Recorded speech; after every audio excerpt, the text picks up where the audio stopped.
Hello learners, in this video we will discuss a story and I will give you the line by line explanation in Bengali. তাহলে শুরু করা যাক। নবম শ্রেণীর ইংরেজি পাঠ্যবিষয়ের প্রথম গল্প tales of Bhola grandpa by Manoj Das. Bhola grandpa and his wife lived at the western end of our village.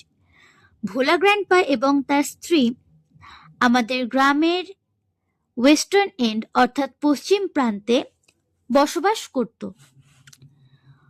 A large bokal tree overshadowed their hut. একটি বড় বোকাল গাছ বা বকুল গাছ তাদের কুঁড়েঘরকে ছায়া প্রদান করত, অর্থাৎ একটি বড় বোকাল গাছের ছায়া তাদের কুঁড়েঘরের ওপরে পড়ত। In the bokal tree lived a small troop of monkeys. সেই বোকাল গাছে বাস করত একটা বাঁদরের গ্রুপ বলতে পারি, বা একটা বাঁদরের ছোট দল সেই বোকাল গাছে বাস করত। Bhola grandpa and his wife did not mind it, অর্থাৎ তাদের কুঁড়েঘরের সাথেই সেই বোকাল গাছটা ছিল বা পাশেই ছিল, অর্থাৎ তাদেরই সেই বোকাল গাছটা ছিল এবং সেখানে একটা বাঁদরের দল মানে বেশ কিছু বাঁদর বসবাস করত। এতে কিন্তু ভোলা গ্র্যান্ডপা আর তার ওয়াইফ কোনো আপত্তি করতো না, অর্থাৎ সেই বাঁদরগুলোকে তাড়িয়ে দিত না, তারা সেখানে তাদের থাকতে দিত। One moonlit night we were returning from a festival. একদিন চন্দ্রালোকিত রাতে আমরা ফিরছিলাম একটি অনুষ্ঠান থেকে। রিটার্নিং মানে ফিরছিলাম, ফেস্টিভ্যাল মানে অনুষ্ঠান। The road was long and foggy. রাস্তাটি ছিল ভীষণই লম্বা এবং ফগি অর্থাৎ কুয়াশাচ্ছন্ন। I was riding on the village chowkidar shoulders. আমি ভিলেজের অর্থাৎ গ্রামের যে চৌকিদার ছিল তার শোল্ডারে অর্থাৎ তার কাঁধে করে তার কাঁধে চড়ে আমি ফিরছিলাম। Suddenly Bhola grandpa late out a loud well. হঠাৎ করেই ভোলা গ্র্যান্ডপা কি করলো, একটা উঁচু স্বরে চিৎকার করলো। Everyone in our party was surprised. অনেকজন মিলে ফিরছিল না, উই ওয়্যার রিটার্নিং বলেছে, তার মানে সেখানে যে যতজন লোক ছিল তারা সবাই অবাক হয়ে গেল যে কেন চিৎকার করছে। উই হল্টেড, আমরা থামলাম। হল্টেড মানে স্টপড, আমরা থামলাম। Enquiry revealed that Bhola grandpa had taken his grandson to the festival. খোঁজ করে জানা গেল যে ভোলা গ্র্যান্ডপা তার সাথে তার গ্র্যান্ডসনকে সেই ফেস্টিভ্যালে নিয়ে গিয়েছিল। গ্র্যান্ডসন অর্থাৎ তার নাতিকে সেই ফেস্টিভ্যালে সেই অনুষ্ঠানে নিয়ে গিয়েছিল Bhola grandpa. He had tightly held on to the two fingers of the boy. সে খুব শক্ত করে টাইটলি সেই ছোট্ট ছেলেটির দুটো আঙুল চেপে ধরেছিল। He did not realize when those fingers slipped out.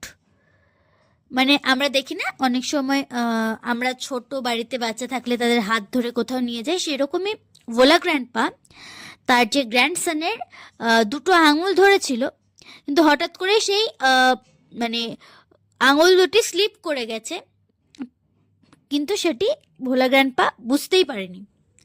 Bhola grandpa was continuing as before. তো ভোলা গ্র্যান্ডপা অমনি করেই তার আঙুল দুটো ধরে মানে হাতটি মুটি করেই সে ঘুরছিল বা ফেস্টিভ্যালে ঘুরে বেড়াচ্ছিল। Then someone asked Bhola grandpa what was gripping. তখন কেউ একজন ভোলা গ্র্যান্ডপাকে জিজ্ঞেস করেছিল যে সে কি ধরে আছে, মানে টাইট করে হাতটি মুঠি করে কেন আছে। He remembered his grandson and let out a loud wail. সে তার গ্র্যান্ডসনের কথা তার তখন মনে পড়লো এবং সে জোরে করে একটা চিৎকার করলো, মানে ফেরার পথেই সে ধরেছিল, গ্র্যান্ডসনের হাত ধরার মতো করে ভঙ্গিমা করেছিল, বাট সেখানে তো গ্র্যান্ডসন ছিল না। সেটি দেখে যখন কেউ একজন তাকে জিজ্ঞাসা করলো যে ভোলা গ্র্যান্ডপা কি ধরে আছে, তখন তার গ্র্যান্ডসনের কথা মনে পড়লো। তখন সে তাকিয়ে দেখছে গ্র্যান্ডসন তো তার হাতে নেই, তখনই সে জোরে করে একটি চিৎকার করলো। My father chose two sharp-eyed men from our party to go back with Vola grandpa to the festival. আমার বাবা দুজন তীক্ষ্ণ দৃষ্টি সম্পন্ন ব্যক্তিকে স্থির করলেন যারা ভোলা গ্র্যান্ডপার সাথে আবার সেই ফেস্টিভ্যালে যাবে। The grandson was found before long, কিন্তু গ্র্যান্ডসনকে অনেক আগেই খুঁজে পাওয়া গিয়েছিল। He had taken a cosy shelter under a cows বেলি। সেই গ্র্যান্ডসন কি করেছে, সে একটি গরুর পেটের নিচে একটা কজি শেল্টার নিয়েছে, অর্থাৎ আরামে সে সেখানে শুয়ে রয়েছে সেই grandson. I remember another funny incident about Vola grandpa related by my father. আমার বাবা ভোলা দাদু সম্পর্কে আরও একটি মজার ঘটনা বর্ণনা করেছেন। It had been a rainy afternoon. সেদিন ছিল একটি বৃষ্টিময় দুপুরবেলা, অর্থাৎ সেদিন দুপুরে বৃষ্টি হচ্ছিল।